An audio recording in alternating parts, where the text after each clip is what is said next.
বিসমিল্লাহির রহমানির রহিম। সুপ্রিয় দর্শক, আমরা দেখতে পাচ্ছি সমলয়ের চারা উৎপাদন করা হচ্ছে। এখানে কৃষকরা তার জমিতে কৃষি অফিসের সাহায্যে সমলয়ের ধানের চারা উৎপাদন করা হচ্ছে। সমলয়ে উৎপাদিত চারা জমিতে রোপণ করার জন্য মেশিনের সাহায্যে নেওয়া হচ্ছে। এখানে যে সকল চারা ট্রেতে উৎপাদন করা হয়েছে সেগুলো ঠেলায় করে নিয়ে যাচ্ছে এবং সেগুলো মেশিনে স্থাপন করেছে। সুপ্রিয় দর্শক, আমরা দেখতে পাচ্ছি মেশিনের সাহায্যে চারা রোপণ করা হচ্ছে।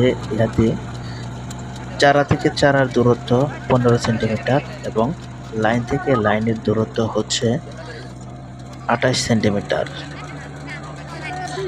ধানের জমিতে কি পরিমাণ পোকা লাগে তা আমরা জানার জন্য বিভিন্নভাবে পরীক্ষা করে থাকি।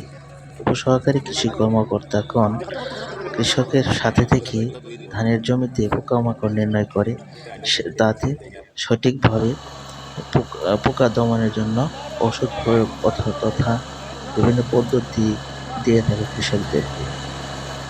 প্রতিটি জমিতে সুষম মাত্রায় সার প্রয়োগ করতে হয়।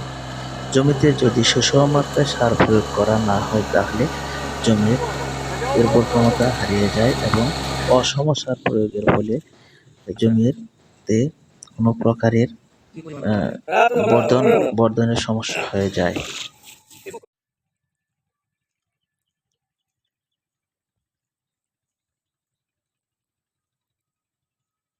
সুষম মাত্রায় সার দেওয়ার ফলে ধানের কুশি বৃদ্ধি পায় এবং ধান দ্রুত পরিপুষ্ট হয়।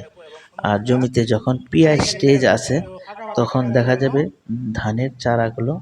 ধানের গাছগুলোর পাতা সোজা সোজা হয়ে থাকবে এবং ধানের থোরগুলো মাথায় চলে আসবে।